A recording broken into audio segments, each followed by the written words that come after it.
আসসালামু আলাইকুম ওয়া রাহমাতুল্লাহ। আজকে আপনাদেরকে নিয়ে যাব আমাদের বাঞ্ছারামপুর উপজেলার রাধানগর গ্রামের একটি সুন্দর জায়গায়, যেখানে আসলেই আপনার মন শান্ত হয়ে যাবে, যেখানে ছড়িয়ে ছিটিয়ে আছে প্রাকৃতিক সৌন্দর্যের অপরূপ দৃশ্য। জায়গাটির নাম হলো আমাদের চকে অবস্থিত কাটাখালী ব্রিজ। মূলত আমাদের এই চকটি রাধানগর, বুদেরকেন্দি, উজানচর, কল্যাণপুর সহ আরো কয়েকটি গ্রামের মাঝখানে অবস্থিত। অনেক বড় চক হওয়ায় গ্রামের মাঝে মাঝে বিভিন্ন রাস্তা তৈরি হয়েছে পণ্য পরিবহনের সহজের জন্য। আমি এখন যে রাস্তাটি দিয়ে হেঁটে যাচ্ছি, এটার মাঝখানেই একটি ব্রিজ হয়েছে। এই ব্রিজটি হলো কাটাখালী ব্রিজ। যেহেতু এখন বর্ষাকাল চলছে, সেজন্য রাস্তার দুধারে পানি থই থই করছে।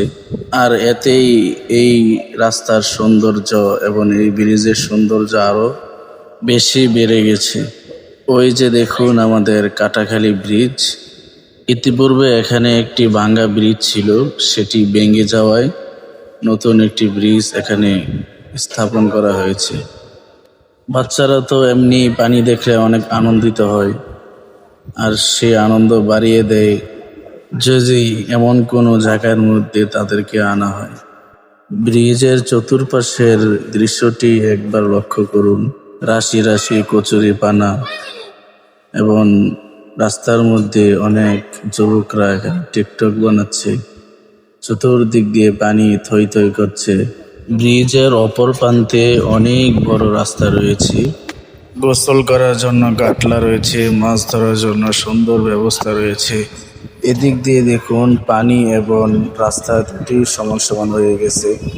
কচুরি পানাগুলো অনেকটি রাস্তার মধ্যে চলে আসছে। আর এখানে এত সুন্দর বাতাস এত আরামদায়ক যে আপনার মন জুড়ে যাবে। এখানে নৌকা দিয়ে ঘুরতে অনেক ভালো লাগবে, কিন্তু এখানে নৌকা সহজে পাওয়া যায় না। সবাই নৌকা দিয়ে মাছ ধরতে চলে যায়। তবে টাকা হলে তো কোনো কিছুই অসম্ভব না, সবকিছুই সম্ভব। ব্রিজের পরিবেশটা একটু দেখুন, অত্যন্ত ভালো লাগার মতো একটি স্থান। এবং আমি আশাবাদী আপনি যদি এখানে আসেন, তাহলে অবশ্যই আপনার দিল মন জুড়ে যাবে এবং আপনার ভিতরে অবশ্যই প্রশান্তি লাভ করতে পারবেন। সো দেরি না করে এখনই চলে আসুন।